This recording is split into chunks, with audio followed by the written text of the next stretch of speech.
Welcome everybody to the EV Café Takeaway Podcast, a podcast focused on the zero emission future that we all hope for. And every week I'm joined by members of the EV Café, and this week is no exception. I've got the wonderful John Curtis. John, welcome. Oh, bless you. Thank you, Paul. And good morning all, or good afternoon, or good evening, whatever time it is you listen to this, because it's going to be good. I've just got a feeling in the pre-record before we started this, things got a little bit exciting. Oh, yes. Well, as everybody knows by now, we normally focus on the innovators, pioneers and collaborators of the EV industry, those focused on driving vehicles to zero emissions. But we have a subtle difference today. So we're focused on a pioneer, an innovator and a collaborator that is focused on the broader subject, something really important to us, something very close to our hearts, of mental health. And his name is David Beeney. David, welcome to you. Good morning, Paul and John. I feel honoured to be your guest here today. So thank you very much indeed for inviting me to the EV Cafe. Thank you. David, it's definitely our pleasure to have you here because you're the founder of a business called Breaking the Silence, which really was born out, and when we're going to talk about all this, so I'm just going to scratch the surface, but it was born out of your experience, personal experience of a mental health challenge over a long period of time. And now you're focused on creating kinder cultures that build trust and drive energy into employees. And one stat that I was doing, or found that as I was researching this, that we lose £26 billion to mental health issues every year. So around about just over £1,000 a person. I mean, that's phenomenal. So it's great that we've got you with us today to talk about this incredibly important subject. And what made that change initially to come out of business that you'd been doing to move and focus on this really important subject? As you said, Paul, I spent, I think it was 36 years working in magazines and newspapers, not as a journalist on the commercial side of things, spending my last 13 years as a commercial director for Auto Trader. But I had this big secret, this really big secret. And what was my secret? My secret was I was battling in private with my mental health. My life changed forever in 2016 when I outed myself for the first time. And it's proved to be one of the best things I've ever done in my life. When I first shared my story, it resonated with more people on a deeper level than anything I've ever done. However, many people came up to me and said, "David, thank you for being honest, but can I be honest with you as well?" And I said, yes. And they said things to me like, I would never share at work my true mental health because I think it would have a negative impact on my career. And the more and more people I spoke to about my mental health challenges, the more people shared with me that basically they didn't trust their employers. So I made a big decision back in the beginning of 2017 that where I wanted to focus my energy was on creating kinder cultures. Cultures in workplaces where every single employee would feel safe to be honest about their true mental health. I also knew when you got the culture right, the business wins as well, because your best people are less likely to leave, less people go off sick, and you drive more energy through the organization. So it was that reaction to me coming out with so many people sharing with me that they suffer in silence that made me focus on culture. But thank you, Paul.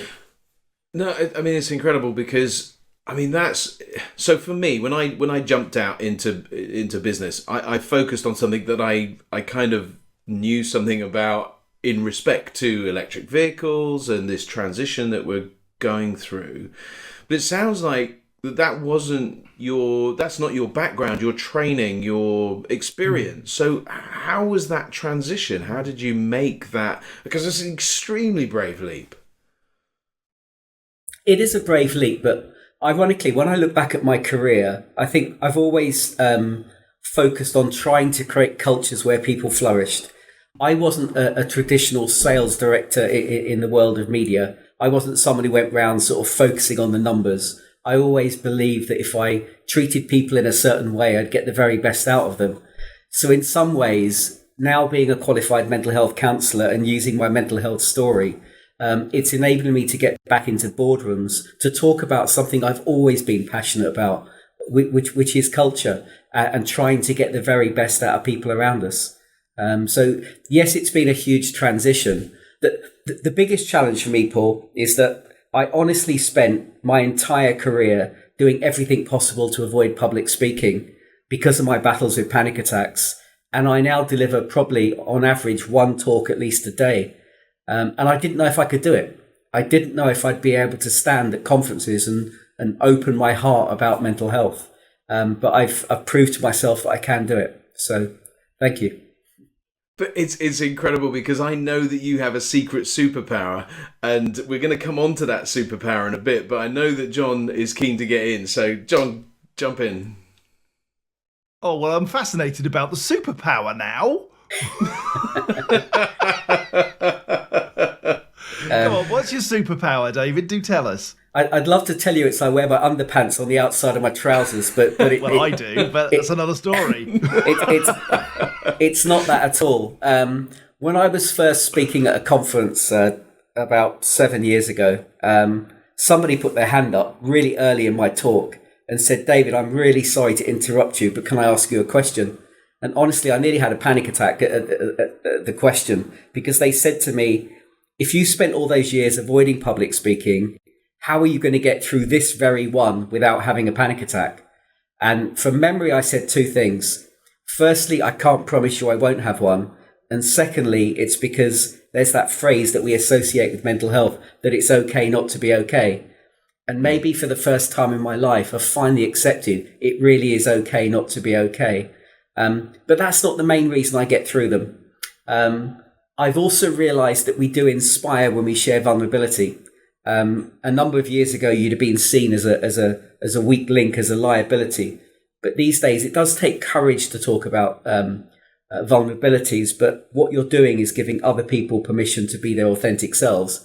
But that's not how I get through the sessions either.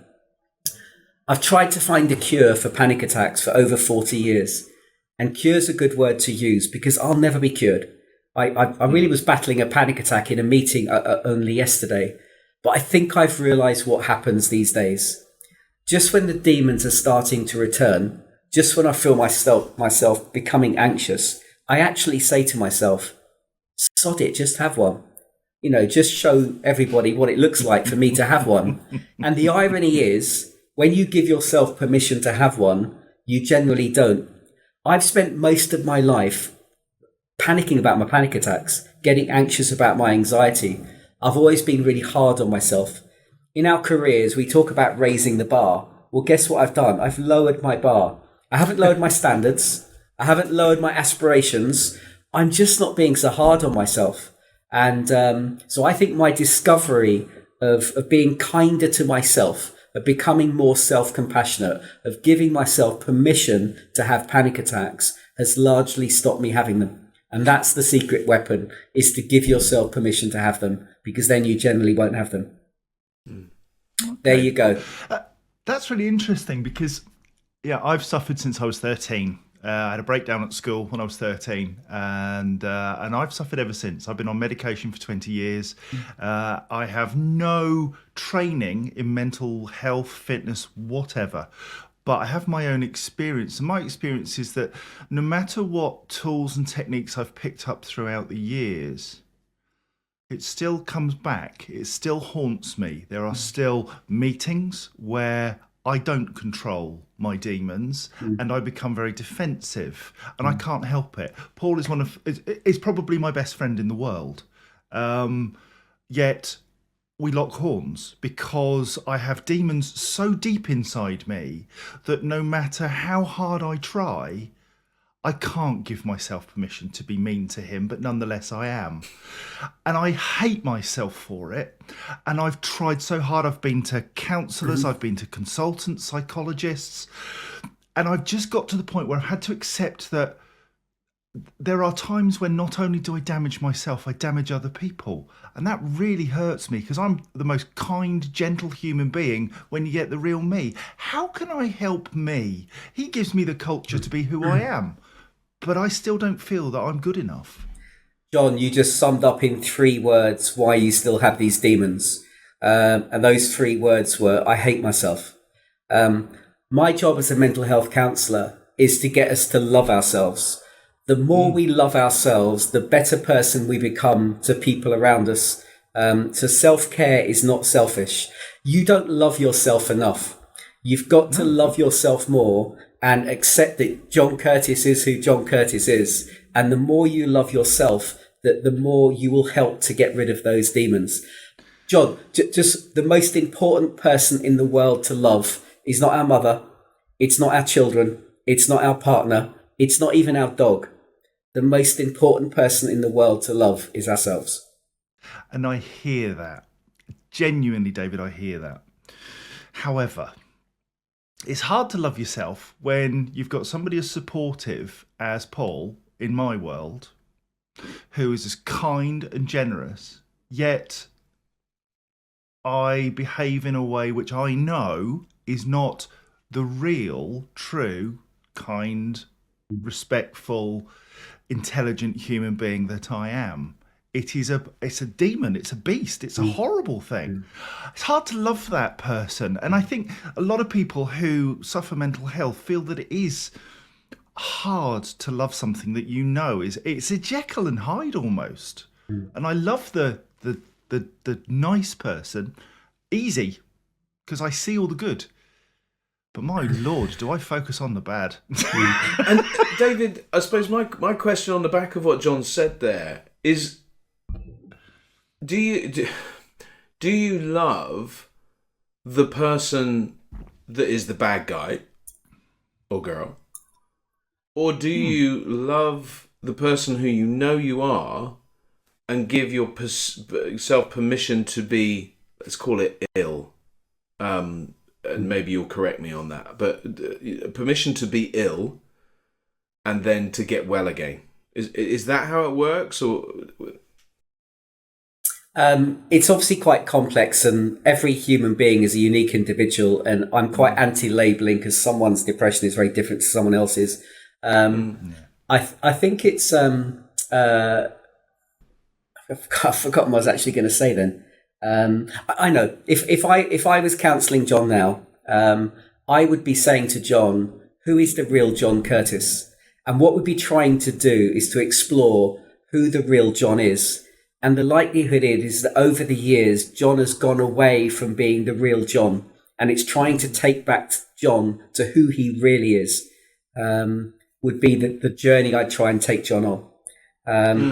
Generally, the more serious the mental health challenge is for someone, the further they've gone away from being their true selves. I think the real task here, Paul, might be to find out who the real David Beeney is. Thank you for the free counselling, and genuinely, I do appreciate it.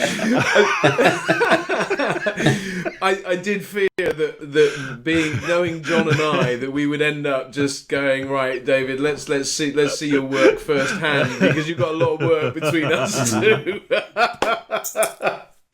But David, what's been your experience in the workplace as you've spoken to people? Because I know that you do conference talking, and I know that you kind of publicise, but I also know that you spend time in businesses making a difference on a day-to-day basis, open door stuff. Talk me through how that's developed over the time that you've been doing this. I'm what's called a person-centred counsellor. When I used to counsel for Mind and do private counselling, my clients would know nothing about me at all. They wouldn't even know my surname. They just know me as David. Nothing about my battles with panic attacks or my mental health journey. I think it was the watch company Fossil, who was one of my first ever clients. I did a talk for their staff a number of years ago, and their staff apparently said after the talk, Could that guy be the guy that we could contact if we've got some challenges? In other words, become our employee assistance provider.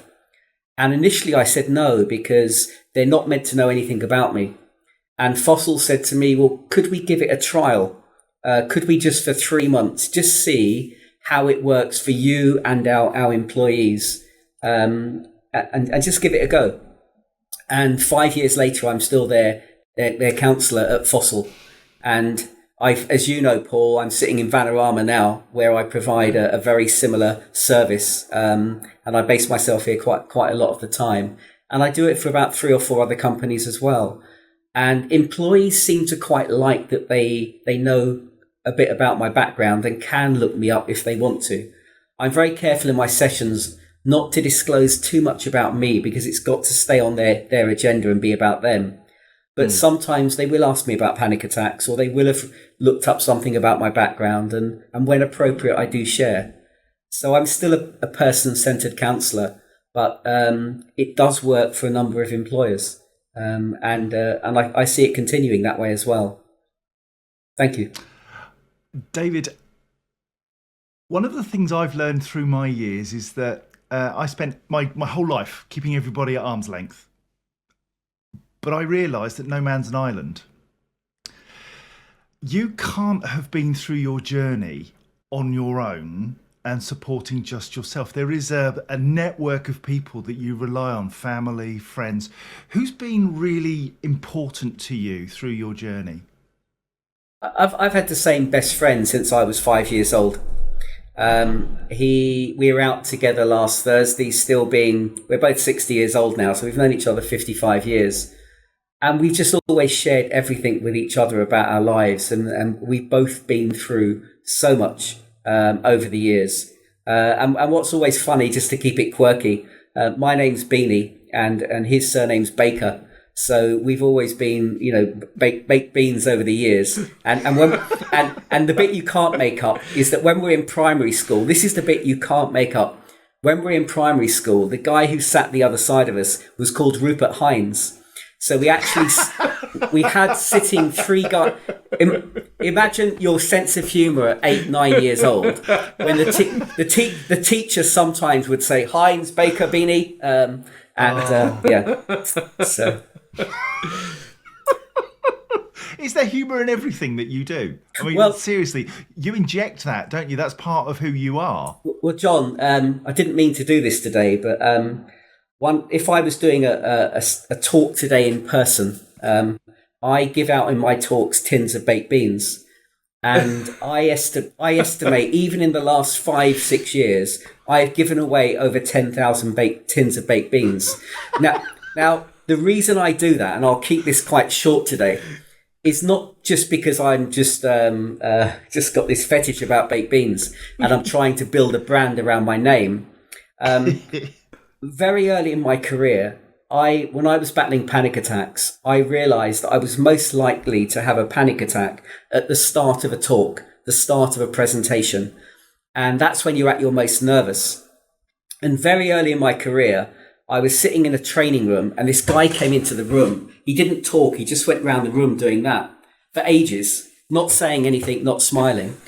And all of a sudden, he said to the room, "Good morning, everybody. My name's Mr. Fish. Whatever you think of my session today, you'll never forget my name." And I remember thinking, that's brilliant. I love that. Hang on, my name's Beeney. I can give out tins of baked beans. So I have been giving out tins of baked beans for years and years and years. And just one final funny story off the back of that. Just before the pandemic, I got the call I'd always hoped for from the head office of Kraft Heinz, based in the Shard in London. And they said to me, "Mr. Beeney, we've heard about you." They said, "We've got a global launch of mental health coming up in London. We think you're the right person for that launch." Now, I naturally presumed they'd heard about my baked beans, but they hadn't. So I turn up at the head office of Heinz with 2 huge bags of baked beans. Firstly, I had to get through security. You couldn't understand why I was bringing beans into Heinz. And then I had this moment in my workshop where I thought they knew what I was about to do when I gave out tins of baked beans to the staff of Heinz. And it was one of the most surreal moments of my career. Sadly, at the end of the talk, they talked about sponsoring me and providing me all my beans free of charge. But then we went into COVID and I didn't give out beans for 2 years. And the person I was speaking to there has since left the business. So I'm not sure it's ever going to happen now. Yeah. We must know somebody. Let's hook you up. Yeah, that's right. So if anybody from Heinz is listening, David wants to get back on the bean because he's having to give out Lidl's beans at the minute, and this just doesn't do the same job. This week in Tesco's, this week in Tesco's, I bought Branston beans, Tesco beans. I got a complete selection when I topped up my my bean supplies this week. It's fantastic. I love this, and I mean, we often talk about the people that have inspired us. And honestly, David, you know, and I mean this genuinely without any kind of just blowing smoke or anything, you've genuinely inspired me. When we were at Vanarama, I heard your story as a talk for the first time. And it was in the pandemic, and the guys at Vanarama really did invest in their people through that time. And it was great. It was a great time of my career. But who's inspired you? Who inspires you on a regular basis? Do you connect with people? Who do you learn from and sort of build your knowledge to be able to help others? Who does that for you? I call my doyen a guy called Jeff McDonald. He was the global HR director at Unilever for many, many years. And I saw him do a talk at the Institute of Directors about 7 years ago, where he shares his own battles with mental health. And he's very inspirational, very courageous. And on the global stage, he's on a mission just to make sure every employee in the world can be really honest and open about their well-being. So yeah, Jeff McDonald, former global HR director for Unilever, is a real inspiration. And let me call out Andy Alderson as well, the CEO of Vanarama. I worked with Andy back in the early 90s, and Andy and I were young lads together. And I'll be honest, I never thought Andy would go on to do what he's done, but I'm so proud of him. Yeah. And going back to inspirational leadership during the last few years, Andy, as you know, Paul, generally cares about his people. Yeah. And Andy did he did a talk for staff, and you were probably there at the time, Paul, at the start of the pandemic, where he said to his very salesy employee base, look, at the moment, I don't care about sales. I care about you, my people. And he said, my priority is to get us through the other side of this pandemic. And so we've still got a great business to work for. And he said, look, I'm going to say it again. At the moment, I don't care about sales. My priority is your well-being. Now, that took courage, but the people here they believed him. But sales went up because people were inspired by his leadership at the time.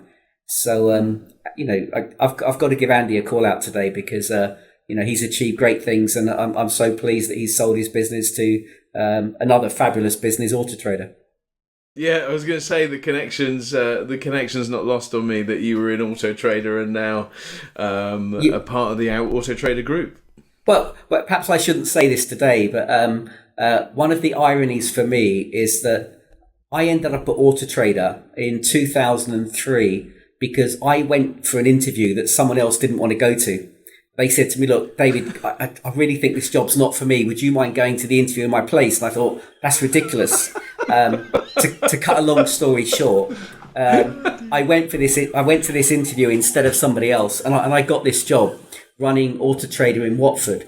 Now, what was particularly amusing my friends is that as a guy, I've never been interested in cars or automotive, but I stayed at Auto Trader for 13 years. I finally leave Auto Trader. My corporate world comes to an end, and I end up sitting in Vanarama. And who's bought Vanarama? Auto Trader. And I feel they've come back to me again. And again, I'm still doing a lot of work in the world of automotive. The guy who sometimes struggles to name the make of his own car. It's now you can't make it up. David, I have to ask because we don't allow acronyms on the EV Café. But also, we don't allow big words that I don't know what they mean. And there was doyen. Is that what you said? What is this word? I'm not even. Do you know what? My vocabulary is quite limited as well, and I just think it's about someone you worship, admire. Probably like you, the way you think about John, the way you think about John Curtis. I'm sure he's your doyen. Absolutely. Okay.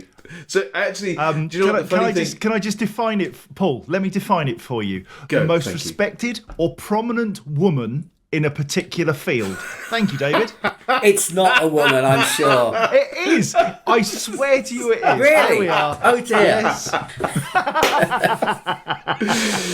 Oh, I love it. I will take that dear. with me forever. Bless you. Well, I think all of us. John is definitely my doyen. That's for sure.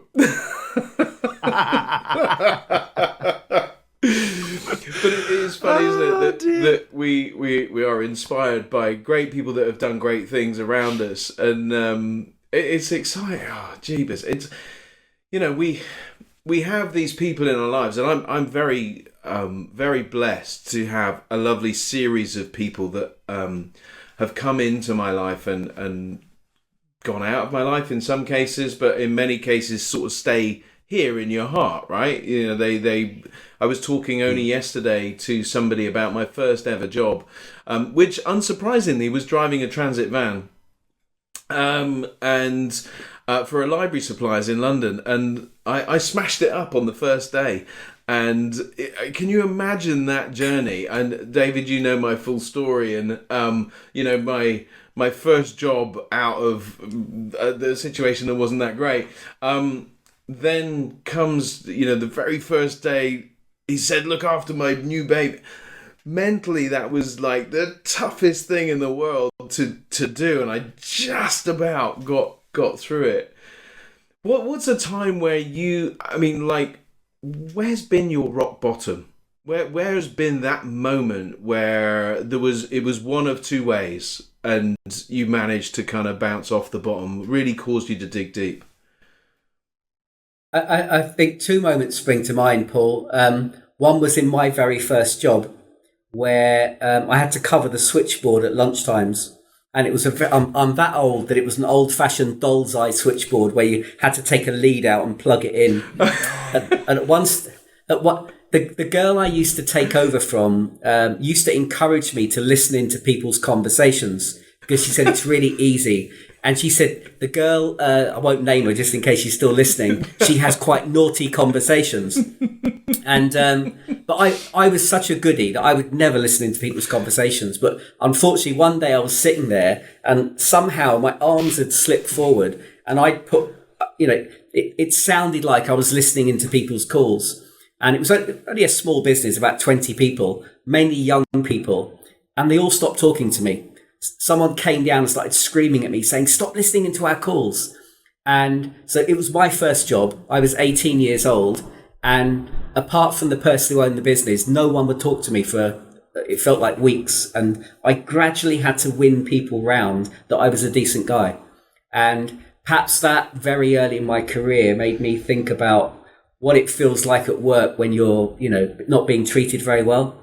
And then when I was 24 years old, I was in my first manager's job, and I was conducting my first interview where I was interviewing somebody, and I had a panic attack and I couldn't breathe. And then it happened again the following day. And I thought at 24 years old, my career's over. If I can't talk to one person on my own without becoming breathless, and I thought about leaving that particular job, and I just got a job as a trainer as well. And I didn't know after that date, which was the 2nd of September, 1986, that it would be 36 years, I think, before I talked about what happened that day. So yeah, those two moments spring to mind today. And what about good stuff, David? So, we have focused a lot on some of the tough stuff, you know, but there must be some stuff that you're massively proud of. I mean, literally, you've saved lives. So what are you really proud of? I can't believe I've built a reputation for what I do now, starting from nothing 6-7 years ago. I had a call a few months ago, and this lady said that she'd identified me and had been following me for a while as someone she thought could help. Still illegal, you know. she felt that I might be the right person to help her organisation. And she carried on talking. And my first question was obviously, do you mind me asking what organisation this is? And she said, oh, we're the United Nations.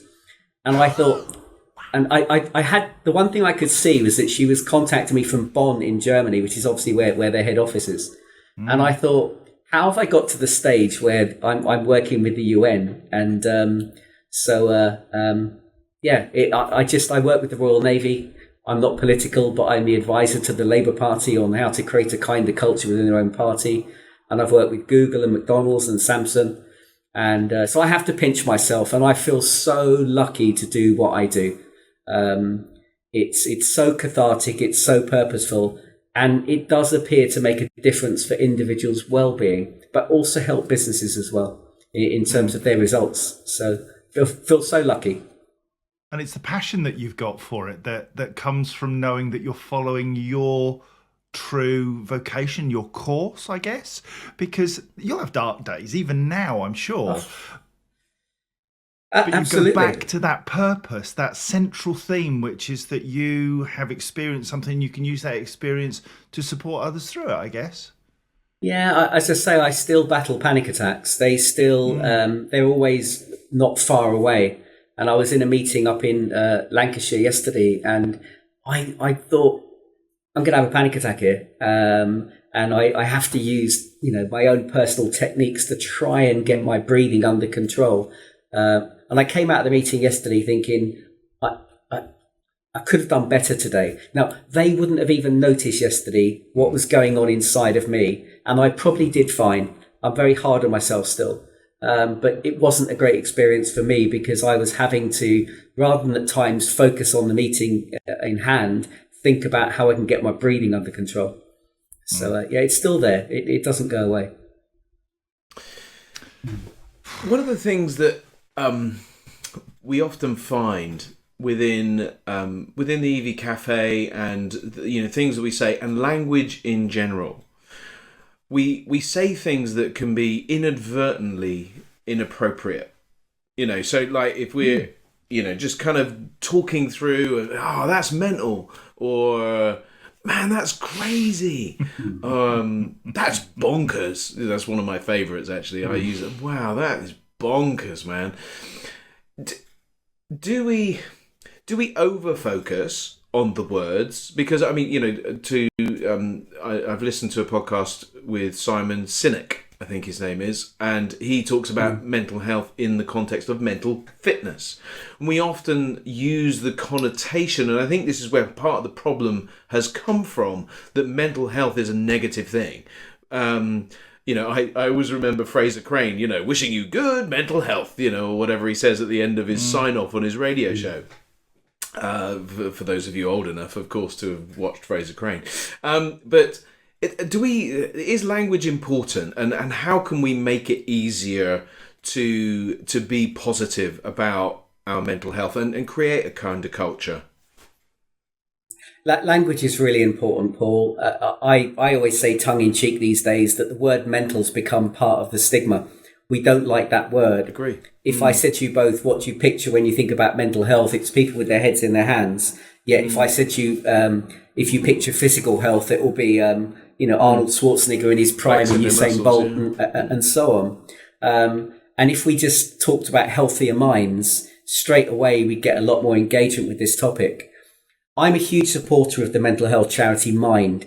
They do fabulous work, and they're probably my favourite mental health charity. If you'd invited them on today, they would start talking about 1 in 4. It's the most commonly used statistic in the UK. Personal view, I think that fuels stigma. You see 4 people together and you think, if it's 1 in 4, I wonder which one it is. And it makes it harder for the one to speak up because they're different to the other 3. I talk about 1 in 1. We've all got health, physical and mental. We all have days when our physical health can be better. We all have days when our mental health can be better. If I'm on a crusade to make it easier for everyone to talk about this subject, so we've got to normalise it. What made me smile earlier on today, Paul, was that you kicked off this podcast by quoting some statistics about the money lost due to mental health. I didn't want to say it at the time, and I know you'll take it in the right spirit now. Of course. But the first time I put a slide deck together on mental health, I sent it out to some friends for feedback, and they all came back to me and said the same thing. They all came back to me and said, David, I think your slides are okay, but you've got no numbers in them. And surely if you're doing awareness training, people like to read statistics. And I can remember saying, please take this in the right spirit, but most statistics I hear about mental health are complete bullshit. Nobody knew about me for nearly 40 years. You know, how many more people are out there like me we don't even know about? And do you know what? I think I've been proved right, because at least 1,000 people have contacted me in recent years to share with me that they suffer in silence, not just at work, from their families as well. Many, many of them men, and many of them very senior in their jobs. So all these statistics we read, like 1 in 4 and all these billions of pound loss, the truth is we don't bloody know. Because still, because of the stigma, far too many people don't talk about it. You know, John was really brave earlier on today when he talked about his own challenges, because that inspires other people to talk about it. But most people wouldn't admit that. It took me till I was 54 years old to talk about it. Far too many people still suffer in silence. And language is important, really important. Yeah. I guess that we are the 3 in 3, aren't we? That we're proof positive that you can actually find some challenges in most people. They're there, whether they've been there lifelong, short term, or caused by some event, or without any cause whatsoever. It's hugely complex, this area. Yeah. Sorry, Dave, you were going to say? I was just just going back to language again. We overcomplicate it. I'll give you an example. You can imagine, I get many managers particularly saying to me these days, but David, now we're working in a hybrid way. Now we're not in the office every day. You know, it's really difficult to keep an eye on my people's mental health. How can you really expect me to do that when, you know, some people only come in one day a week? I'll give you an example these days of simple things that we can do to keep an eye on each other's mental health. I was running a webinar about 2 weeks ago, and it was a very typical webinar for me. There was about 100 people on it. It was me talking for an hour. At no stage did I bring anybody off of mute, and only about 8 or 9 people had their cameras on. I get used to that. At the end of the webinar, the person who organised the event said to me, "Thank you for today." And she said, "It seemed to go okay." I said, "Yeah, it did." I said, "I've got the names, by the way, of 3 people on the webinar I'm a little bit concerned about. And I'd like you to check in with them to make sure they're okay." So I gave this person the 3 names, and they said to me, "Hang on a minute, David. There was 100 people on that webinar. You did all the talking. You didn't bring anybody off mute." And then when they looked at the 3 names, they said to me, and I even know for a fact that those 3 people didn't even have their cameras on. How can you possibly ask me to check in with them because you're worried about them? And they were looking at me as if I was some sort of guru. And I said, "Look, it's not rocket science." I said, "It's not rocket science." One of the few things I asked people to do was to type in a chat function on a scale of 1 to 10, their energy levels today. And those 3 people scored 1 out of 10. And 1 out of 10 in my book is a cry for help. They got back to me the following day and said, "David, thank you. 2 of those people were so grateful that you noticed they were only a 1 out of 10 because they were really struggling. The 3rd person meant to put 10 but missed the 0 off." So,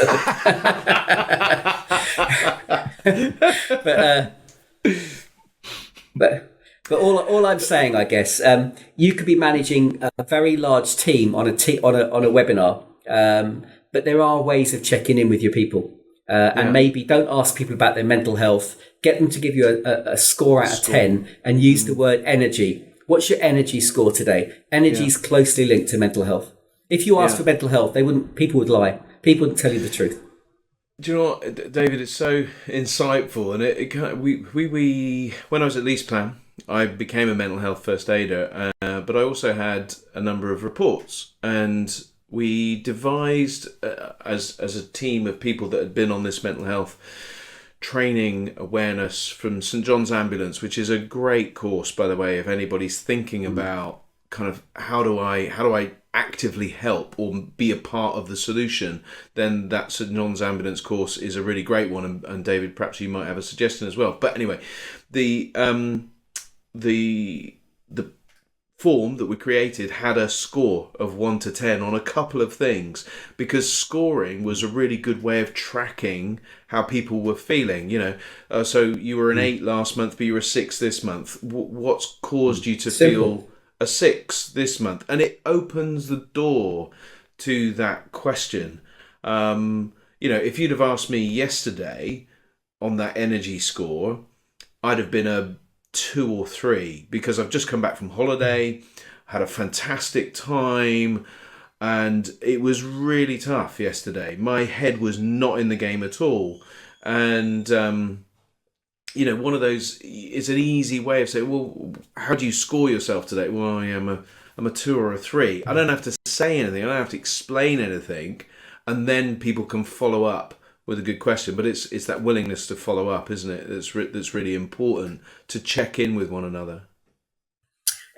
Everyone globally understands the language of 1 to 10. I know it's subjective. Your rate might be John's 6. So it's knowing your people and asking regularly and looking for change.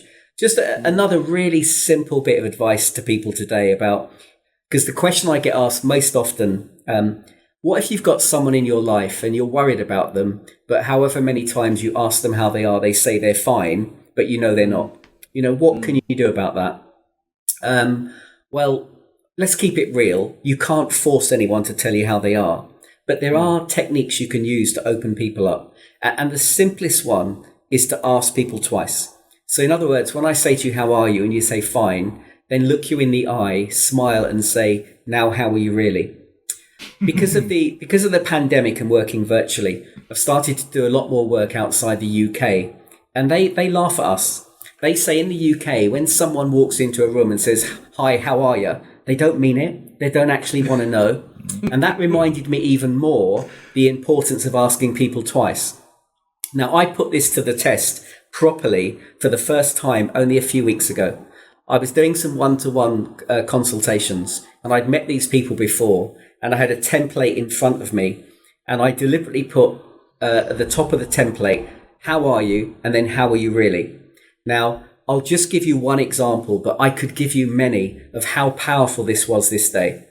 This guy comes into the room, and I said, hi, how are you? And he said, oh, I'm good. He said, it was my birthday yesterday. And he sits down, and I said to him, and now how are you really? And he went very quiet on me, and he said, my brother died on my birthday last year. He said, it's been a really difficult 36 hours, but thank you so much for asking. If I hadn't have asked him twice, I would have assumed he was good, because that's what he told me. And it was his birthday yesterday. I didn't realise how difficult it had been for him. I'll tell you one more as well, because this stuff is so powerful. Guy comes into the room, and I said, how are you? And he said, I am great, absolutely great. And he sits down, and I said, now how are you really? And he looked at me and said, do you really want to know? And I said, that's why I said, how are you really? And he said, I'm absolutely shit. He said, life is really, really tough for me at the moment. And he really opened up to me. Again, if I hadn't have asked him twice, he told me he was great. Only by asking him twice did I get underneath it. David, the wisdom that you have and the experience that you have is incredibly valuable. There are some people who won't get it, and they're on a journey and they don't understand well-being, and that's a sadness for me, but that's a fact. For those that do get it and those that do need support, how do they get that support from you and from the wider community? So I'd love to say, if anyone does want to contact me outside of this podcast today, I'm very easy to find on LinkedIn, and people can message me in that way.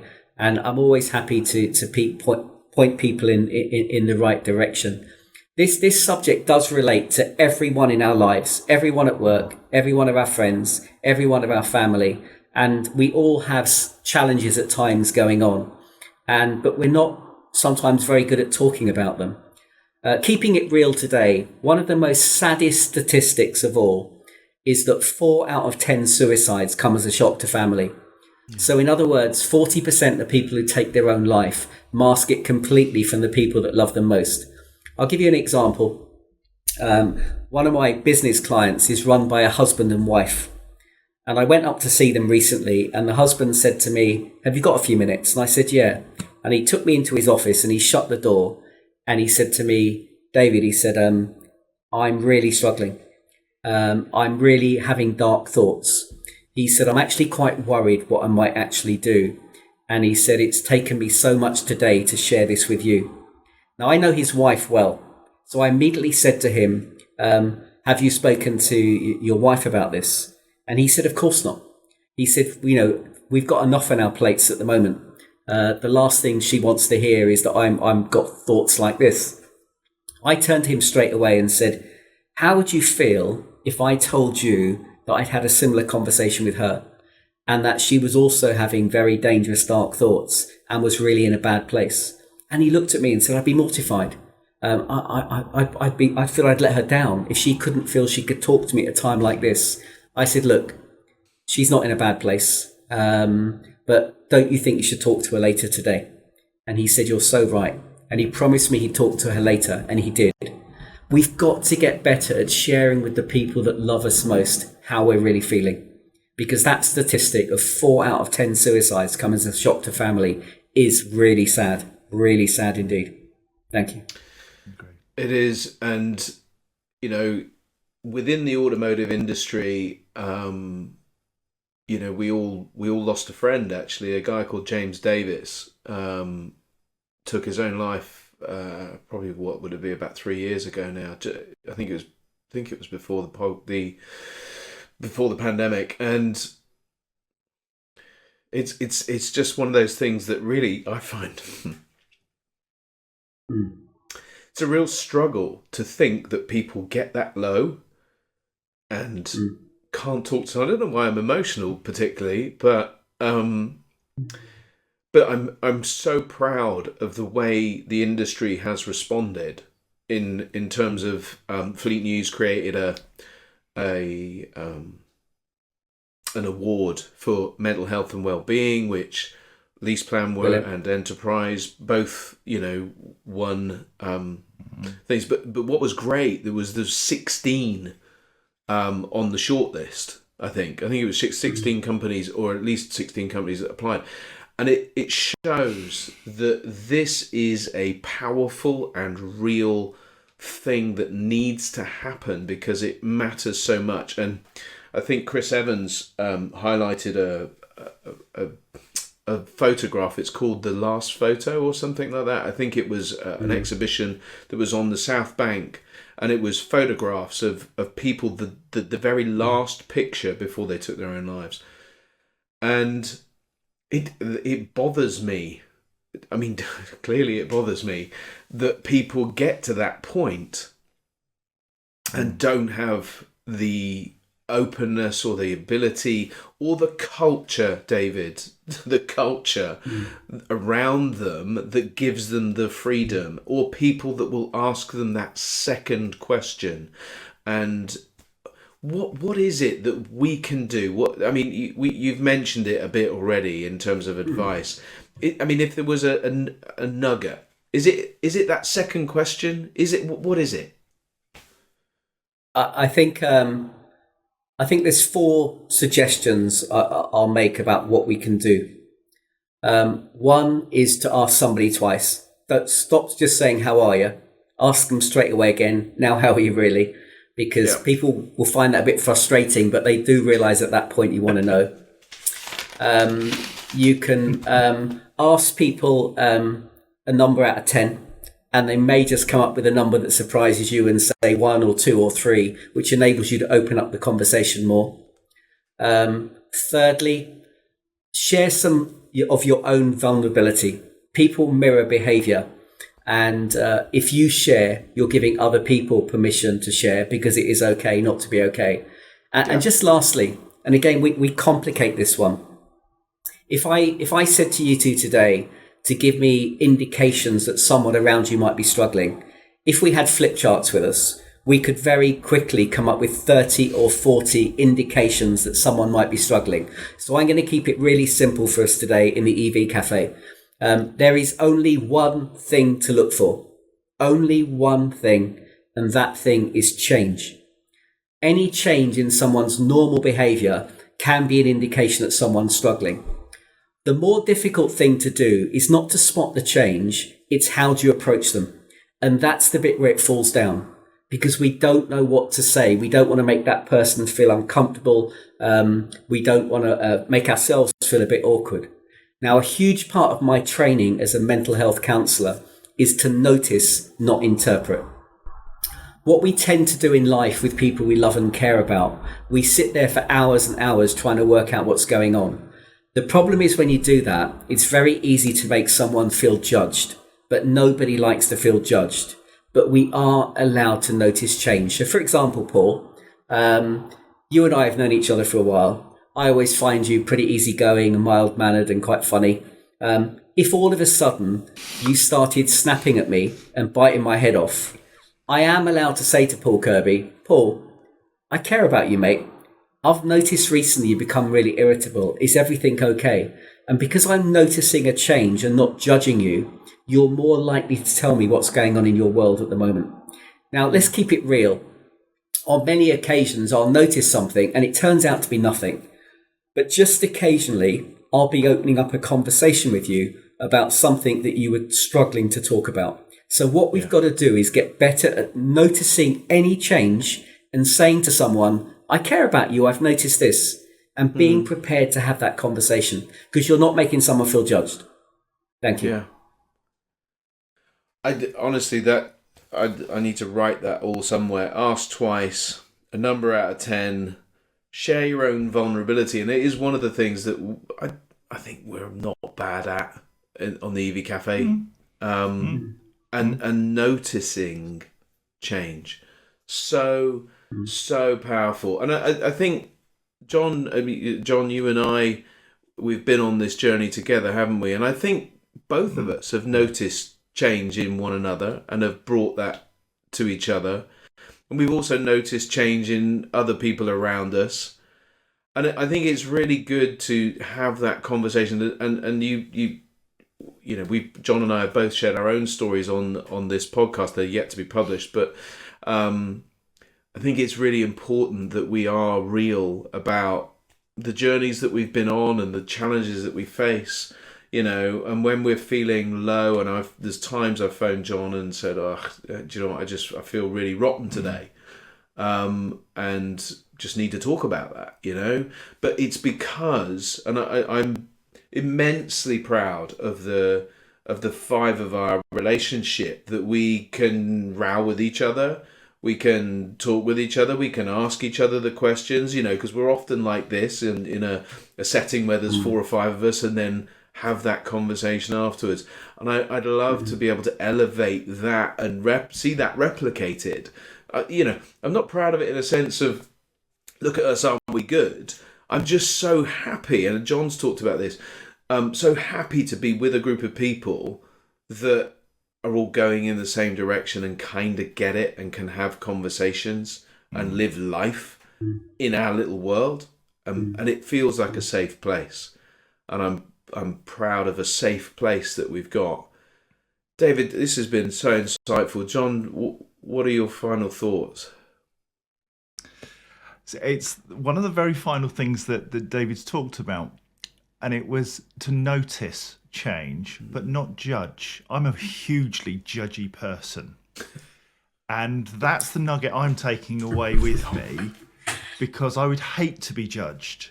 You can be quiet, Mr. Kirby. And I was thinking, actually, David delivers beans as part of his thing. And so you would deliver curbs, presumably. So curbstones. They're very heavy. As a free gift. Yeah, that's your problem. And I would deliver curtains, probably, because I was always known as John Curtains at school. But yeah, noticing change but not judging is key for me. And I will take that away, and it's going to take me a day or two to think about what that really means to me, and then to craft it into a change. because I need to do that far more. So thank you, David. I really appreciate that. Thank you, John. And it's been great chatting to you both this morning. I've forgotten I'm in the cafe and talking to you both. No, thank you very much. I've really enjoyed your company this morning. It's been really good. My energy's at about an 11 at the moment. Yeah. I don't know about anybody else. Mine's 11. I came in the room at probably a 5 or a 6, and immediately just this environment is such a positive one. And I'm a friend of my emotions. I've over the years I've grown to love the journey of feeling, because feeling is so important, and actually knowing that you can come through those negative emotions and move on to positive emotions. And actually sometimes those negative emotion or the sadness or frustration or whatever it is forms part of that drive forward to the next level. Like your negative emotions caused you to punch through when you were 54 and found Breaking the Silence, which has gone on to help thousands, maybe hundreds of thousands of people by virtue of the network that you've created and the safe place that you've created. And David, I feel deeply privileged to have met you, to have had conversations with you, to have dreamed about a game of squash together one of these days. Absolutely, yeah. Still on the agenda one day. But also to observe the kind of culture that you've created in so many businesses, one that you're sitting in right now, which I've experienced personally, Vanarama, but knowing all of those other companies that you're forming tremendous. It's been a real privilege. I'm waffling on. It's just been a real privilege today to spend some time with you. It's not unusual, right, John? I just waffle on. I'm just noticing change, Paul. You're waffling less than usual. Hey, you're noticing no change at all because I'm talking.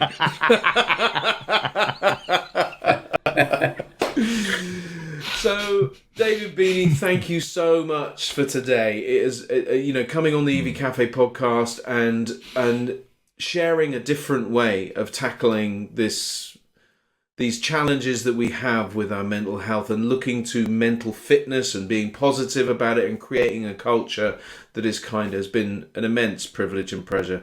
Thank you so much. Please, everybody, go check out David's website, Breaking the Silence, and also find him on LinkedIn, as he's already suggested, David Beeney. And it's Beeney, so not spelt like the bean. No. So I'm going to go away and find a tin of Heinz baked beans to commemorate this wonderful conversation. David, thank you again, and everybody, please do check back in with us at for the next podcast. But resonate on this, think on this, resonate on this, think on this. Dwell on these thoughts today about asking twice, getting a number out of 10, sharing and being vulnerable, and also noticing change. Thanks, everybody, and have a great day. Cheers, everyone. Sure. Bye. See ya.